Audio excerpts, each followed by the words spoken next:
तो क्या हाल चाल मेरे प्यारे बच्चों, आप सभी का स्वागत है आपके अपने YouTube चैनल चौक बोर्ड पे। मैं शगुन आपकी मैथ्स मेंटर आज लेके आई हूँ क्लास 10th का सेकंड चैप्टर। हाँ, पहला चैप्टर हमने बहुत अच्छे तरीके से कंप्लीट कर दिया है। अब हम लोग पढ़ेंगे पॉलिनोमियल, हमारी क्लास 10th का सेकंड चैप्टर, जो कि हमने आज से स्टार्ट कर दिया है बच्चों। ठीक है, तो इस चैप्टर को भी बहुत अच्छे तरीके से हम लोग समझेंगे। आज इंट्रोडक्शन लेक्चर है, इसके बाद मैं एक्सरसाइज के भी लेक्चर्स लाऊंगी। ठीक है बच्चों, तो देरी ना करते हुए फटाफट हम लोग शुरू करते हैं। तो देखिए बच्चों, सबसे पहले हम लोग के चैप्टर का नाम है पॉलिनोमियल, तो हम लोग को समझना होगा कि पॉलिनोमियल क्या होता है। देखो बच्चों, क्लास 9th में भी पॉलिनोमियल था और क्लास 10th में भी पॉलिनोमियल है। जिन बच्चों ने क्लास 9th में पढ़ा होगा उनके लिए तो बहुत इजी है, बट जिन बच्चों ने नहीं पढ़ा, ध्यान नहीं दिया, क्लास 9th में मस्ती मजाक करके निकाल दिया, उनके लिए मैं चलो आपको आज अच्छे से पॉलिनोमियल से मुलाकात करवा देती हूँ। ठीक है बच्चों, तो सबसे पहले हम लोग समझते हैं कि पॉलिनोमियल होता क्या है। It's a chain of terms. ये क्या होता है? टर्म्स का चेन होता है। पॉलिनोमियल टर्म्स का चेन होता है। अब मैम टर्म्स क्या होता है? देखो बच्चों, टर्म्स को समझने के लिए बहुत इजी एग्जांपल मैंने लिया है 5x। ठीक है, ये हमारा एक टर्म है 5x। ठीक है, तो यहाँ पे 5 क्या है बच्चों? जो नंबर पार्ट होता है ना, वो हमारा कोफिशिएंट कहलाता है। क्या? जो भी नंबर पार्ट होता है टर्म में वो हमारा कोफिशिएंट कहलाता है। और जो भी x, y, z जो भी तुम ले लो, अल्फाबेट में कोई भी अल्फाबेट यहाँ पे आ सकता है। जरूरी नहीं यहाँ पे x हो, यहाँ पे तुम्हारा y भी हो सकता था, z भी हो सकता था, फिर उसके बाद a भी हो सकता था, b भी हो सकता था। ठीक है, तो कुछ भी हो सकता है। ये जो हमारा x, y, z, a, b है ना, ये हमारा वेरिएबल टर्म होता है और जो नंबर वाला होता है वो हमारा कोफिशिएंट कहलाता है और जो x, y, z है वो हमारा वेरिएबल कहलाता है। ठीक है, तो ये 5x क्या है? हमारा टर्म है। तो पॉलिनोमियल क्या होता है? चेन ऑफ टर्म्स होता है। ठीक है बच्चों, अब इसका मैं जैसे पॉलिनोमियल का एग्जांपल ले लूं तो एग्जाम्पल क्या क्या हो सकता है बच्चों? देखो, यहाँ पे हो जाएगा 5x + 2। ठीक है, ये दो टर्म इसमें आ गए 5x और 2। अब कोई और एग्जाम्पल ले लूं मैं, मान लो 3x² + 2x + 1। ठीक है, ये भी हमारा क्या हो गया? चेन हो गया। कितने टर्म्स है इसमें मैम? 3 टर्म्स है। कैसे?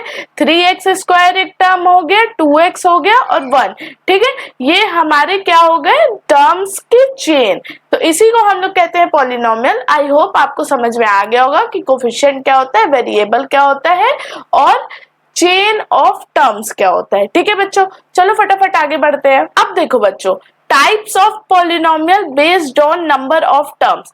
तो देखो, नंबर ऑफ टर्म्स के बेस्ड पे हम लोग कुछ टाइप्स पढ़ेंगे पॉलिनोमियल के। कौन कौन से? तो फटाफट देख लेते हैं। देखो, मोनोमियल, इसमें क्या होता है बच्चों? एक ही टर्म होता है हमारा। जैसे ये हो गया 4x 7y, पीछे क्या था हमारा? 5x था। ये भी हमारा मोनोमियल में आता है, जिसमें जिस भी पॉलिनोमियल में एक टर्म होगा वो हमारा क्या कहलाएगा? मोनोमियल। अब बाइनोमियल क्या होता है बच्चों?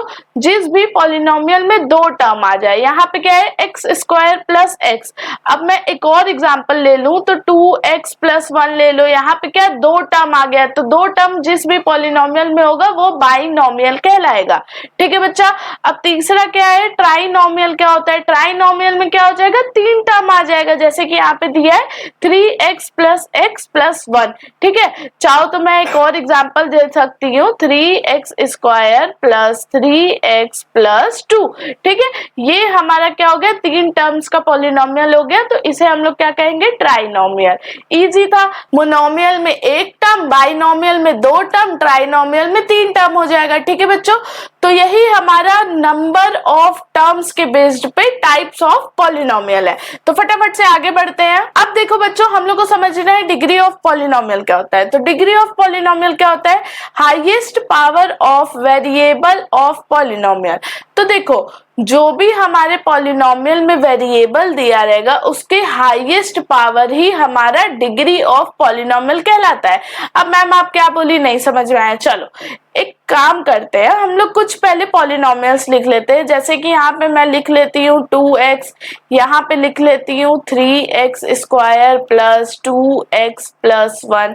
ठीक है, यहाँ पे एक और ले लेती हूँ example 84 y to the power 24 plus y to the power 12 plus y। ठीक है, ये हमारा एक पॉलिनोमियल हो गया। तो ये देखो मैंने 3 पॉलिनोमियल लिए हैं। अब ये तीनों पॉलिनोमियल का हम लोग को डिग्री ऑफ पॉलिनोमियल बनाना है, बताना है। ठीक है, तो डिग्री ऑफ पॉलिनोमियल क्या होता है? Highest power of variable of polynomial. तो पहले वाले पॉलिनोमियल में हमारा क्या वेरिएबल है? x। x के ऊपर कितना पावर है? Highest power. देखो x के ऊपर कोई पावर नहीं दिया है, तो जब भी अगर कोई भी पॉलिनोमियल या कोई भी वेरिएबल पे जब हमारा कोई भी पावर नहीं दिया रहता है तो वहां पे हम लोग कंसीडर करते हैं कि वहां पे 1 पावर होता है। ठीक है, अब ये हमारा दूसरा पॉलिनोमियल है 3x square plus 2x plus 1। तो यहाँ पे देखो x हमारा वेरिएबल है इस पॉलिनोमियल में, और x की सबसे हाईएस्ट पावर क्या है यहाँ पे बच्चों? तो यहाँ पे सबसे हाईएस्ट पावर है 2। तो ये हमारा 2 हो जाएगा डिग्री ऑफ पॉलिनोमियल। ठीक, अब चलो नेक्स्ट पे आते हैं 84 y to the power 24 plus y to the power 12 plus y। तो ये हमारा क्या है? एक पॉलिनोमियल है जिसमें वेरिएबल क्या है? y, और y का सबसे हाईएस्ट पावर क्या है बच्चों? 24। तो डिग्री ऑफ पॉलिनोमियल क्या हो जाएगा? 24। ठीक है बच्चा, चलो इतना तो समझ में आ गया होगा। अब डिग्री ऑफ पॉलिनोमियल तो आराम से कर लोगे आप लोग और समझ भी गए होगे। ठीक है, चलो अब types of polynomial based on degree समझते हैं। देखो यहाँ पे क्या होता है कि बेस्ड ऑन डिग्री पे कुछ टाइप्स है हमारे पॉलिनोमियल के। पहले लीनियर आता है। लीनियर में क्या होता है बच्चों? ऐसा कोई पॉलिनोमियल जिसका हाईएस्ट पावर 1 हो हमारा। ठीक है, मैं एक एग्जांपल लेती हूँ, जैसे मान लेते हैं 3x प्लस 2। ठीक है, ये हमारा एग्जांपल है। यहाँ पे क्या x वेरिएबल है और x पे हाईएस्ट पावर क्या है हमारा? 1 है। कुछ नहीं दिया है मतलब 1 होगा, तो हाईएस्ट पावर हमारा 1 हो गया, तो उसको हम लोग कहेंगे लीनियर पॉलिनोमियल कहलाएगा। ठीक है, अब दूसरा हमारा आता है क्वाड्रेटिक। क्वाड्रेटिक में क्या होता है बच्चों? हाईएस्ट पावर हमारा 2 हो जाता है। अब जैसे मैं इसका एग्जांपल लूं, मान लो, तो यहाँ पे हो जाएगा 4x square plus 2x plus 1। ठीक है, ये हमारा एक पॉलिनोमियल है और यहाँ पे क्या वेरिएबल x है और x का हाईएस्ट पावर क्या आ रहा है हमारा इस पॉलिनोमियल में? 2। तो 2 जिसके जो भी पॉलिनोमियल में 2 हाईएस्ट पावर आएगा वो कहलाएगा क्वाड्रेटिक पॉलिनोमियल। वैसे ही क्यूबिक में क्या हो जाएगा बच्चों कि 3 हाईएस्ट पावर होगा। तो इसका एक एग्जांपल ले लेते हैं फटाफट से।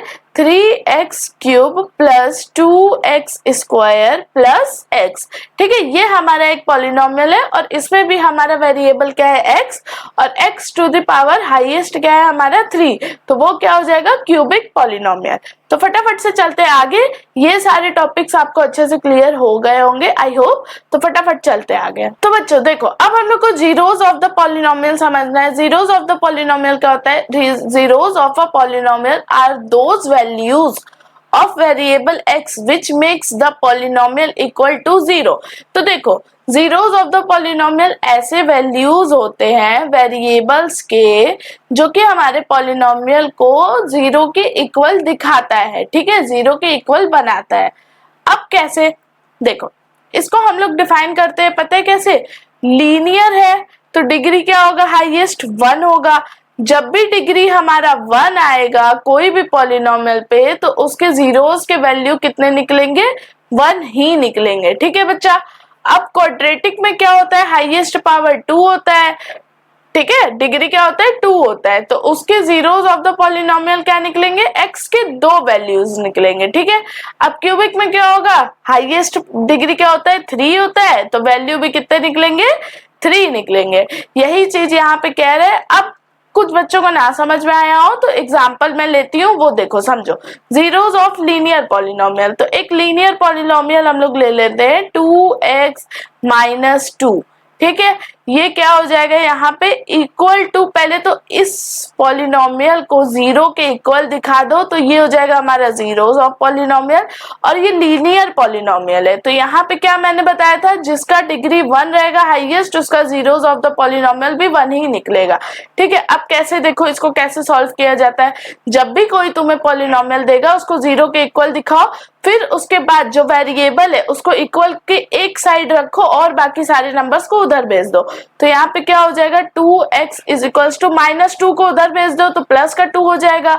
अब ये x इज इक्वल्स टू क्या हो जाएगा 2 डिवाइडेड बाई 2 कर दोगे तो इसको कट करोगे तो x की वैल्यू हमारी क्या आ जाएगी 1 आ जाएगी। ठीक है, तो यही हमारा क्या हो जाएगा जीरोस ऑफ लीनियर पॉलिनोमियल। देखो यहाँ पे बच्चों डिग्री 1 था तो वैल्यू भी हमारा x का 1 ही निकला। ठीक है बच्चा, अब फटाफट से चलते हैं आगे, हम लोग समझते हैं और क्या चीजें हम लोग को समझना जरूरी है। अब geometrical meaning of the zeros of the polynomial हम लोग समझते हैं, ये बहुत इंपॉर्टेंट है बच्चों। ठीक है, समटाइम्स ये बहुत कम पूछता है बट फिर भी ये बोर्ड्स में आया हुआ क्वेश्चन है तो मैं समझा देती हूँ। अब देखो एक एग्जांपल से हम लोग समझते हैं, ये हमारा ज्योमेट्रिकल मतलब ग्राफ दिया है। ठीक है, एक्स एक्सिस और वाई एक्सिस है इसमें। अब बताओ x कहाँ होता है, x डैश कहाँ होता है, ये तो पता होगा ना। x डैश हमारा यहाँ होता है और x हमारा यहाँ होता है और क्या y इधर होता है और y डैश हमारा इधर होता है। ठीक है बच्चों, अब देखो यहाँ पे क्या है कि geometrical meaning of the zeros of the polynomial समझने के लिए क्या होता है, आपको एक एक्स एक्सिस और वाई एक्सिस का लाइन दिया रहेगा। ठीक है, जैसे यहाँ पे दिया है। अब यहाँ पे क्या करेगा कि कुछ आपको ऐसा कुछ ड्रॉ करेगा। ठीक है, समथिंग लाइक दैट। ठीक बच्चा, अब इस पे बोलेगा कि कितने नंबर ऑफ जीरोस है हमें बता दो। जैसे कि यहाँ पे एग्जांपल मैंने लिया find the number of zeros of px। अब इस नंबर लाइन पे, मतलब नंबर लाइन नहीं है ये ज्योमेट्रिकल लाइन पे, आपको बताना है कि कितने नंबर ऑफ जीरोस है। तो सिंपल सा रूल है यहाँ पे बच्चों, आपको बस ये देखना है जो ये कर्व लाइंस है ना, ये कितनी बार टच किया है या कितनी बार एक्स एक्सिस को कट किया है। एक्स एक्सिस को कितनी बार टच किया है और एक्स एक्सिस को कितनी बार कट किया है, बस इतना देखना है।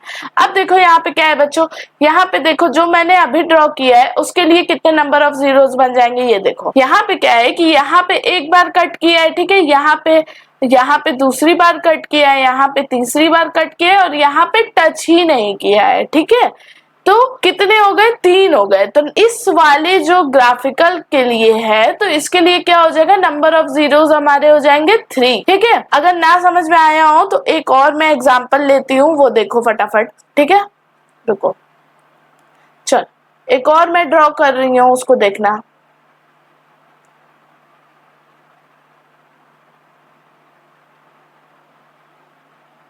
ठीक है, चलो अब इसके लिए बताओ कितने नंबर ऑफ जीरोस होंगे बच्चों, फटाफट से देख के बताओ। हाँ मैम, यहाँ पे टच किया है तो 1 हो गया, यहाँ पे कट किया है तो 2 हो गया, यहाँ पे भी कट किया है एक्स एक्सिस को 3 हो गया, यहाँ पे टच किया है 4 हो गया, फिर यहाँ पे भी कट किया है तो 5 हो गया। तो इस वाले ग्राफिकल के लिए हमारा हो जाएगा नंबर ऑफ जीरोस 5।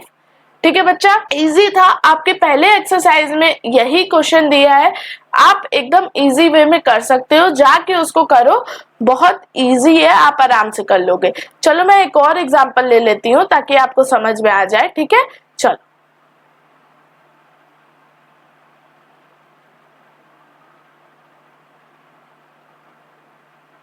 चलो अब ये लास्ट है क्वेश्चन, आप लोग बताओ फटाफट कि यहाँ पे कितने नंबर ऑफ जीरोस हो रहे हैं। मैम यहाँ पे टच किया है तो 1 हो जाएंगे, यहाँ पे भी टच किया है 2 हो जाएंगे और यहाँ पे कट किया है, यहाँ पे कट किया है तो 3 4 हो जाएंगे। तो 4 नंबर ऑफ जीरोस इस वाले ग्राफिकल के लिए हो जाएगा। तो आई होप आपको geometrical meaning of the zeros of the polynomial समझ में आ गया होगा। सिंपली कुछ नहीं है, आपको बस एक्स एक्सिस पे देखना है कि कितनी बार कर्व लाइन टच किया है या कट किया है, बस इजी। जितनी बार कट किया होगा, जितनी बार टच किया होगा, बस वही हमारा हो जाएगा नंबर ऑफ जीरोस। तो बहुत इजी टॉपिक था, सबसे इजी तो यही है। और आप एक्सरसाइज 2.1 में क्वेश्चन दिया है इसका, तो जाके फटाफट लगाओ। ठीक है, तो आपको पता चल जाएगा आपको समझ में आया कि नहीं। तो फटाफट से चलते हैं अगले टॉपिक पे। तो देखो बच्चों, ये हमारे इंट्रोडक्शन का लास्ट टॉपिक है जो हम लोग को समझना है, क्या, relationship between zeros and coefficient of a polynomial. तो हम लोग को रिलेशनशिप जानना है जीरोस और कोफिशिएंट्स ऑफ द पॉलिनोमियल के बीच का। ठीक है बच्चों, ये ज्यादातर क्या, मेनली हमारा क्वाड्रेटिक पॉलिनोमियल में ही देखने को मिलता है। ठीक है, क्वाड्रेटिक पॉलिनोमियल का जनरल फॉर्मूला क्या होता है, ax² + bx + c, राइट। ठीक है, ये इसका जनरल फॉर्मूला है। तो देखो यहाँ पे क्या होता है, क्वाड्रेटिक पॉलिनोमियल में हमारा जब भी x की वैल्यू निकलेगी, जीरोस ऑफ द वैल्यूज निकलेंगे जब भी, तो कितने निकलेंगे? 2 ही निकलेंगे x की वैल्यूज, ठीक है, क्योंकि डिग्री 2 है तो वैल्यू भी 2 निकलेगा। अब x का जो 2 वैल्यू निकलेगा, यहाँ पे 2 चीज फाइंड करने होते हैं बच्चा। देखो, सम ऑफ द जीरोस फाइंड करना होता है, तो अल्फा प्लस बीटा होता है जो कि आता है is equals to minus B by A. Product find करना होता है तो अल्फा इंटू बीटा करते हैं जो कि आता है हमारा सी बाई ए, ठीक है। तो इजिली इसको हम लोग एक एग्जाम्पल से सॉल्व करते हैं, ठीक है बच्चा। तो एग्जाम्पल हमारा क्या है बच्चों? X square plus 7x plus 10। तो देखो बच्चों, क्लास 9th के इंट्रोडक्शन चैप्टर में मैंने समझाया है कि क्वाड्रेटिक पॉलिनोमियल को कैसे हम लोग सॉल्व करते हैं, इसके जीरोस ऑफ द पॉलिनोमियल कैसे निकालते हैं। तो फटाफट मैं इसको सॉल्व कर लेती हूँ। तो देखो बच्चों, सिंपली क्या होता है, जब भी हम लोग एक्स स्क्वायर और जो हमारा लास्ट वाला टर्म होता है वो दोनों के जो हमारे कोफिशिएंट्स होते हैं उसको मल्टीप्लाई करते हैं, मतलब 1 यहाँ पे हो जाएगा क्योंकि एक्स स्क्वायर के साथ कोई कोफिशिएंट नहीं दिया है, तो 1 इंटू 10 करोगे तो 10 ही आएगा। 10 का ऐसा आपको फैक्टर निकालना है कि प्लस माइनस करने पे आपका बीच वाला नंबर है, तो 2 और 5 इसका फैक्टर निकल रहा है, तो इजिली आप इसको लिख दोगे x square plus 2x plus 5x plus 10। अब देखो, कॉमन लेना है हम लोग को, तो यहाँ पे सबसे पहले कॉमन क्या ले लेंगे? x, फिर यहाँ क्या हो जाएगा? x प्लस 2, ठीक बच्चा। अब यहाँ पे क्या कॉमन लोगे? 5 ले लोगे कॉमन, तो क्या हो जाएगा? x प्लस 2 अंदर बचेगा इज इक्वल्स टू 0। तो सबसे पहले बाहर जो जो छुटा हुआ है वो लिखते हैं, तो x plus 5 is equals to 0 दिखा दो, और यहाँ पे क्या सॉल्व कर दोगे? जो ब्रैकेट के अंदर है आपका, तो x plus 2 is equals to 0। तो एक हमारा वैल्यू आ जाएगा x minus 5, x is equals to minus 5, और x is equals to minus 2 दूसरा वैल्यू आ जा रहा है, ठीक है। अब इसके आगे आपको क्या करना है? कुछ नहीं, इजिली बस आपको फाइंड कर देना है सम ऑफ इट्स जीरोस और प्रोडक्ट ऑफ इट्स जीरोस। तो पहले हम लोग sum of its zeros find करेंगे, तो जो कि हमारा होता है alpha plus beta is equals to minus B by A. तो यहाँ पे देखो, अल्फा और बीटा क्या निकला है? मतलब -5 प्लस -2, ठीक है, और माइनस बी बाई ए। तो यहाँ पे बी हमारा क्या है? 7, जो कि क्या हो जाएगा? -7 हो जाएगा, और ए हमारा क्या है? 1, क्योंकि एक्स स्क्वायर के पहले जो कोफिशिएंट है वो 1 है, ठीक है। तो -7 बाई 1 हो जाएगा, और इसको आप सॉल्व करोगे तो क्या हो जाएगा बच्चों? -7 हो जाएगा। -7 इज इक्वल्स टू -7। तो ये देखो हमारा सम ऑफ द जीरोस निकल आया। अब फटाफट प्रोडक्ट फाइंड कर लेते हैं बच्चा, अल्फा इंटू बीटा, ठीक है। अल्फा इंटू बीटा करोगे तो हमेशा सी बाई ए आएगा। अब अल्फा इंटू बीटा कर लो तो -5 इंटू -2 करना है आपको, और सी हमारा यहाँ पे क्या है? 10, और ए हमारा 1 है, तो ये माइनस माइनस तो कट हो जाएगा। 5 इंटू 2 कर दो तो 10 इज इक्वल्स टू 10 आ जा रहा है।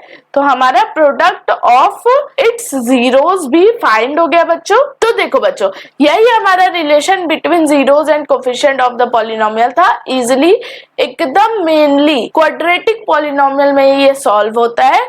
जब आप इसको सॉल्व कर लोगे, इसके जीरोस निकाल लोगे, तो आपको कुछ नहीं करना है, इसका सम ऑफ इट्स जीरोस निकाल लेना और प्रोडक्ट ऑफ इट्स जीरोस निकाल लेना, और यही हमारा कहलाता है relation between zeros and coefficient of the polynomial. ठीक है बच्चों, आपको क्वेश्चन में गिवन दिया रहेगा कि आपको क्या फाइंड करना है, ठीक है, चिंता मत करो, वो लिखा रहेगा सम ऑफ इट्स जीरोस निकालना है या प्रोडक्ट निकालना है या दोनों निकालना है, ठीक है, क्वेश्चन में गिवन दिया रहेगा, डोंट वरी। चलो बच्चों, तो आज के लिए बस इतना ही, मिलते हैं अगले लेक्चर में। अगले लेक्चर में हम लोग 2.1 अच्छे से सॉल्व करने वाले हैं एकदम पॉलिनोमियल के। तब तक के लिए आप वेट करिए और चैनल को सब्सक्राइब करिए, नोटिफिकेशन ऑन करना बिल्कुल ना भूलें, वीडियो को लाइक करें, कमेंट करें और अपने दोस्तों और अपने भाइयों बहनों के साथ वीडियो को शेयर करें। ठीक है बच्चों, तो मिलते हैं अगले लेक्चर में, तब तक के लिए टाटा बाय बाय।